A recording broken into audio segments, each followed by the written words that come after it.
जय श्री कृष्ण। आज मैं आपको गीता का छठा अध्याय सुनाने जा रही हूँ। उसके उपरांत श्री कृष्ण महाराज बोले, हे अर्जुन, जो पुरुष कर्म के फल को ना चाहता हुआ करने योग्य कर्म करता है वह सन्यासी और योगी है, और केवल अग्नि को त्यागने वाला सन्यासी योगी नहीं है तथा केवल क्रियाओं को त्यागने वाला भी सन्यासी योगी नहीं है। इसलिए हे अर्जुन, जिसको सन्यास ऐसा कहते हैं उसी को तू योग जान, क्योंकि संकल्पों को न त्यागने वाला कोई भी पुरुष योगी नहीं होता। समतत्व बुद्धि रूप योग में आरूढ़ होने की इच्छा वाले मननशील पुरुष के लिए योग की प्राप्ति में निष्काम भाव से कर्म करना ही हेतु कहा है, और योगारूढ़ ही हो जाने पर उस योगारूढ़ पुरुष के लिए सर्व संकल्पों का अभाव ही कल्याण में हेतु कहा है। जिस काल में ना तो इंद्रियों के भोगों में आसक्त होता है तथा ना कर्मों में ही आसक्त होता है, उस काल में सर्व संकल्पों का त्यागी पुरुष योगारूढ़ कहा जाता है। यह योगारूढ़ता कल्याण में हेतु कही है। इसलिए मनुष्य को चाहिए कि अपने द्वारा अपना संसार समुद्र से उद्धार करे और अपने आत्मा को योग गति में ना पहुंचावे, क्योंकि वह जीव आत्मा आप ही तो अपना मित्र है और आप ही अपना शत्रु है, अर्थात और कोई दूसरा शत्रु या मित्र नहीं होता।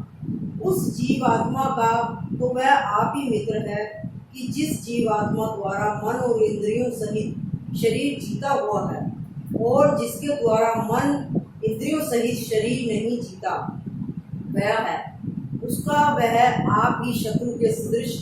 शत्रुता में बढ़ता है। हे अर्जुन, सर्दी गर्मी और सुख दुख आदि को मैं तथा मान और अपमान में जिसके अंतकरण की वृत्तियां अच्छी प्रकार शांत है अर्थात विकार रहित है, ऐसे स्वधीन आत्मा वाले पुरुष के ज्ञान में सच्चिदानंदन घन परमात्मा सव्यक्त प्रकार से स्थित है, अर्थात उसके ज्ञान में परमात्मा के सिवा अन्य कुछ है ही नहीं। ज्ञान विज्ञान से तृप्त है, अंतःकरण जिसका तथा विकार रहित है, स्थिति जिसकी और अच्छी प्रकार जीती हुई है, इंद्रियां जिसकी तथा समान है, मिट्टी पत्थर और स्वर्ण जिसके वह योगी युक्त अर्थात भगवत की प्राप्ति वाला है, ऐसे कहा जाता है। जो पुरुष मित्र वैरी उदासीन द्वेषी और बंधुगणों में तथा धर्मात्माओं में और पापियों में भी समान भाव वाला है वह अति श्रेष्ठ है। इसलिए उचित है कि जिसका मन और इंद्रियों सहित शरीर जीता हुआ है, ऐसे वासना रहित और संग्रह रहित योगी अकेला ही एकांत स्थान में स्थित हुआ निरंतर आत्मा को परमेश्वर के ध्यान में लगावे। शुद्ध भूमि में कुशा मृगशाला और वस्त्र हैं, उपरोपरी जिसके ऐसे अपने आसन को नहीं अति ऊंचा और ना ही अति नीचा स्थिर स्थापना करके और उस आसन पर बैठकर तथा मन को एकाग्र करके चित्त और इंद्रियों को क्रियाशील को वश में किए हुए अंतःकरण की शुद्धि के लिए योग का अभ्यास करें। उसकी विधि इस प्रकार है कि काया सिर और ग्रीवा को समान और अचल धारण किए हुए दृढ़ होकर अपनी नासिका के अग्रभाग को देखकर अन्य दिशाओं को न देखता हुआ और ब्रह्मचार्य के व्रत में स्थित रहता हुआ भय रहित तथा अच्छी प्रकार शांत तथा करण वाला और सावधान होकर मन को वश में करके मेरे में लगे हुए चित्त वाला और मेरे परायण हुआ स्थित हो। इस प्रकार आत्मा को निरंतर परमेश्वर के स्वरूप में लगाता हुआ स्वाधीन मन वाला योगी मेरे में स्थित रूप परमानंद पराकाष्ठ वाली शांति को प्राप्त होता है। परंतु हे अर्जुन, यह योग ना तो बहुत खाने वालों का सिद्ध होता है और ना बिल्कुल ना खाने वालों का, तथा ना अतिशयन करने के स्वभाव वालों का और ना अत्यंत जागने वालों का भी सिद्ध होता है। यह दुखों को नाश करने वाला योग तो यथा योग्य आहार और विहार करने वालों का तथा कर्मों में यथा योग्य चेष्टा करने वालों का और यथा योग्य शयन करने तथा जानने वालों का ही सिद्ध होता है। इस प्रकार योग के अभ्यास से अत्यंत वश में किया हुआ चित्त जिस काल में परमात्मा में ही भली प्रकार स्थित हो जाता है, उस काल में संपूर्ण कामनाओं से सिर्फ रहित हुआ पुरुष योग युक्त ऐसा कहा जाता है। जिस प्रकार वायु रहित स्थान में स्थित दीप के चलायमान नहीं होता, वैसे ही उपमा परमात्मा के ध्यान में लगे हुए योगी के जीते हुए चित्त की कही गई है। ये अर्जुन, जिस अवस्था में योग के अभ्यास से निरुद्ध हुआ चित्त उपराम हो जाता है और जिस अवस्था में परमेश्वर के ध्यान से शुद्ध हुई सूक्ष्म बुद्धि द्वारा परमात्मा को साक्षात करता हुआ सच्चिदानंदन घन परमात्मा में ही संतुष्ट होता है तथा इंद्रियों से अतीत केवल शुद्ध हुई सूक्ष्म बुद्धि द्वारा ग्रहण करने योग्य जो अनंत आनंद है, उसको जिस अवस्था में अनुभव करता है और जिस अवस्था में स्थित हुआ यह योगी भगवत रूप से नहीं चलायमान होता है और परमेश्वर की प्राप्ति रूप जिस लाभ को प्राप्त होकर उससे अधिक दूसरा कुछ भी लाभ नहीं मानता है और भगवत प्राप्ति रूप जिस अवस्था में स्थित हुआ योगी बड़े भारी दुख से भी चलायमान नहीं होता है। जो दुख रूप संसार के संयोग से रहित है तथा जिसका नाम योग है, उसको जानना चाहिए। वह योग ना उकताए हुए चित्त से अर्थात तत्पर हुए चित्त से निश्चय पूर्वक करना कर्तव्य है। इसलिए मनुष्य को चाहिए कि संकल्प से उत्पन्न होने वाली संपूर्ण कामनाओं को निशेषता से अर्थात वासना और आसक्ति रहित सहित त्याग कर और मन के द्वारा इंद्रियों को समुदाय को सब ओरों से ही अच्छी प्रकार वश में करके कर्म से अभ्यास करता हुआ उपरामता को प्राप्त होवे तथा धैर्य युक्त बुद्धि द्वारा मन को परमात्मा में स्थित करके परमात्मा के सिवा और कुछ भी चिंतन ना करे।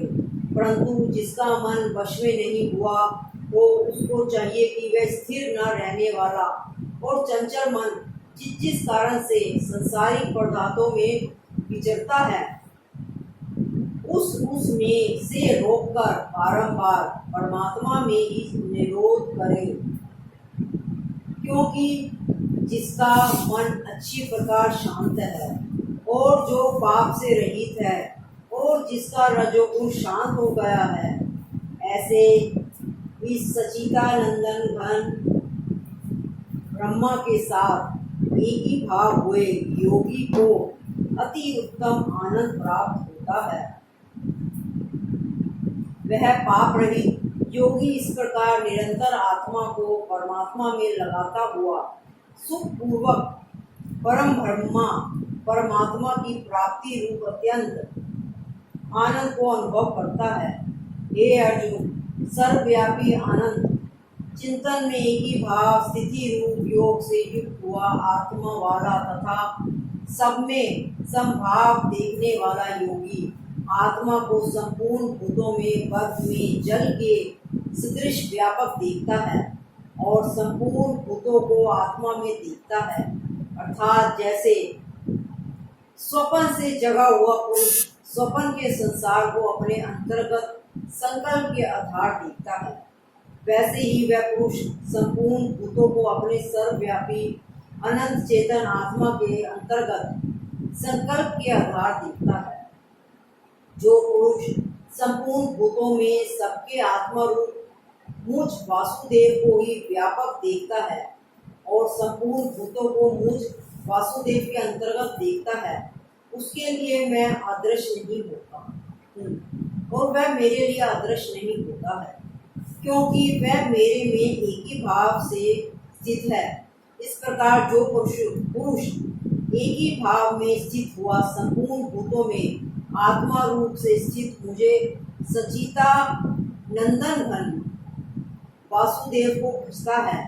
वह योगी सब प्रकार से वर्तता हुआ भी मेरे में ही वर्तता है, क्योंकि उसके अनुभव में मेरे सिवा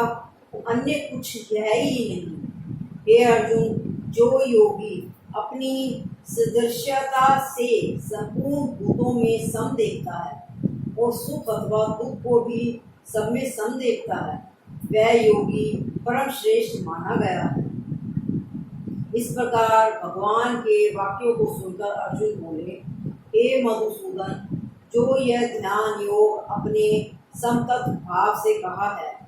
इसकी मैं मन के चंचल होने से बहुत काल तक ठहरने वाली स्थिति को नहीं देखता हूँ, क्योंकि हे कृष्ण, यह मन बड़ा चंचल और प्रमथन स्वभाव वाला है तथा बड़ा दृढ़ और बलवान है, इसलिए इसका वश में करना मैं वायु की भांति अति दुष्कर मानता हूँ। इस प्रकार अर्जुन के पूछने पर श्री कृष्ण भगवान बोले, हे महाबाहु, निसंदेह मन चंचल और कठिनता में से वश में होने वाला है, परंतु हे कुंती पुत्र अर्जुन, अभ्यास अर्थात स्थिति के लिए बारंबार यत्न करने से और वैराग्य से वश में होता है, इसलिए इसको अवश्य वश में करना चाहिए, क्योंकि मन को वश में करने वाले पुरुष द्वारा योग दुष्प्राप्त है, अर्थात प्राप्त होना कठिन है, और स्वाधीन मन वाले प्रत्ययशील पुरुष द्वारा साधन करने से प्राप्त होना सहज है। यह मेरा मत है। इस पर अर्जुन बोले, हे कृष्ण, योग से चलायमान हो गया है मन जिसका ऐसा स्थिर यत्र वाला श्रद्धा युक्त पुरुष योग की सिद्धियों को अर्थात भगवत साक्षात्कारता को ना प्राप्त होकर इस गति को प्राप्त होता है। हे महाभाव, क्या वह भगवत प्राप्ति के मार्ग में मोहित हुआ आशय रहित पुरुष छिन भिन बादल की भांति दोनों ओरों से अर्थात भगवत प्राप्ति और सांसारिक भोगों से भ्रष्ट हुआ नष्ट तो नहीं हो जाता? हे कृष्ण, मेरे इस संशय को संपूर्णता से छेदन करने के लिए आप ही योग्य हैं, क्योंकि आपके सिवा दूसरा इस संशय का छेदन करने वाला मिलना संभव है नहीं है। इस प्रकार अर्जुन के पूछने पर श्री कृष्ण भगवान बोले, एक बार उस पुरुष का ना तो इस लोक में और ना ही परलोक में ही नाश होता है, क्योंकि ये प्यारे, कोई भी शुभ कर्म करने वाला अर्थात भगवत अर्थ को कर्म करने वाला दुर्गति को नहीं प्राप्त होता, किंतु वह योग के भ्रष्ट पुरुष पुण्य वनों को लोगों को अर्थात स्वर्ग आदि उत्तम लोगों को प्राप्त होकर उनमें बहुत वर्षों तक वास करके शुभ आचरण वाले श्रीमान पुरुष के घर में जन्म लेता, अथवा वैराग्यमान पुरुष उन लोकों में न जाकर ज्ञानवान योगियों की कुल में जन्म लेते हैं। परंतु इस प्रकार का जो यह जन्म है सो संसार में निसंदेह अति दुर्लभ है। वह पुरुष वहाँ उस पहले शरीर में साधन किए हुए बुद्धि के संयोग को अर्थात समतत्व बुद्धि योग के संसारों को अन्यासी प्राप्त हो जाता है। उसके प्रभाव से फिर अच्छी प्रकार भगवत प्राप्ति के निमित्त यंत्र करता है। वह विषयों के वश में हुआ भी उस पहले के अभ्यास से ही निसंदेह भगवत की ओर आकर्षित किया जाता है तथा समतत्व बुद्धि रूप योग का जिज्ञासु भी वेद में कहे हुए सकाम कर्मों के फल को उल्लंघन कर जाता है। जबकि इस प्रकार मन प्रयत्न करने वाला योगी भी परम गति को प्राप्त हो जाता है